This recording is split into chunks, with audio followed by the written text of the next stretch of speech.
Hello student, how are you? कैसे हैं आप सभी? मैं डॉक्टर अरुण मारू, असिस्टेंट प्रोफेसर। आज आपके सामने मेरे चैनल हिस्टोपॉलिटी के अंदर आपको रीट लेवल सेकंड में एसएसटी वाले जो पोर्शन है जो बच्चे तैयारी कर रहे हैं, उससे जो पॉलिटिकल साइंस वाला भाग है, पॉलिटिकल भाग है, संविधान वाला भाग है, जो उसमें एक इम्पोर्टेंट टॉपिक है कि जिस संविधान सभा ने, जिस कॉन्स्टिट्यूशन असेंबली ने हमारा संविधान बनाया था, उस संविधान सभा के अलावा उसके अंतर्गत कुछ छोटी समितियां भी थी, कुछ कमिटीज भी थी, जिनका भी महत्वपूर्ण योगदान था संविधान निर्माण में। तो कई बार एग्जाम में उन कमेटियों के अध्यक्ष के नाम पूछे जाते हैं। ठीक है, तो हम आज इसके बारे में कम से कम महत्वपूर्ण 10 समितियों के बारे में पढ़ेंगे कि उनके अध्यक्ष कौन कौन थे। ठीक है, जैसे नंबर 1 है संघ समिति, संघ शक्ति समिति। पूरे देश की संघ की यूनियन पावर की जो शक्ति की बात करें समिति थी, कमेटी थी, उसके अध्यक्ष थे पंडित नेहरू। दूसरे संघीय संविधान, ये भी है, संघीय संविधान समिति के अध्यक्ष भी पंडित नेहरू थे।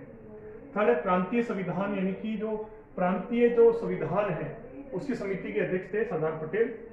और प्रांतीय संविधान का मतलब ये होता है कि अगर आप समझें इसके अंदर कि प्रांतीय संविधान का मतलब है कि जो प्रांत है, जो राज्य है, उनका एकीकरण, जो प्रिंसली स्टेट्स है, जो देशी राज्य हैं, उनको मतलब कि राज्य में देश में मिलाने से संबंधित संविधान की जो कमेटी बनी, उसके अध्यक्ष है सरदार पटेल। ठीक है ना।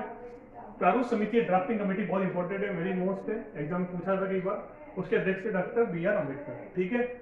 अभी ये मूल अधिकार और अल्पसंख्यक समिति, इसके अध्यक्ष भी सरदार पटेल थे, यानी कि जो मौलिक अधिकार और माइनॉरिटीज थे, जो अल्पसंख्यक थे, उनसे संबंधित समिति की जो बात थी, उसके अध्यक्ष भी कौन थे? सरदार पटेल थे।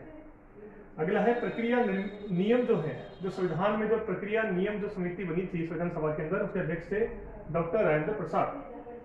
अगला है संचालन समिति के अध्यक्ष कौन थे? डॉक्टर राजेंद्र प्रसाद जी थे। ठीक है, देखो राजेंद्र प्रसाद, डॉक्टर राजेंद्र प्रसाद बहुत सारी समिति के अध्यक्ष थे, और उसके बाद पंडित नेहरू का नंबर आया था। ठीक है, संचालन समिति के अध्यक्ष थे डॉक्टर राजेंद्र प्रसाद, और राष्ट्रीय ध्वज समिति के अध्यक्ष थे डॉक्टर राजेंद्र प्रसाद। ध्वज समिति के अध्यक्ष भी कौन थे? डॉक्टर राजेंद्र प्रसाद। कार्य संचालन समिति के अध्यक्ष थे डॉक्टर के एम मुंशी, और सदन समिति के अध्यक्ष थे पट्टाभी सीतारमैया। ठीक है, इसमें इंपोर्टेंट कौन कौन सी है?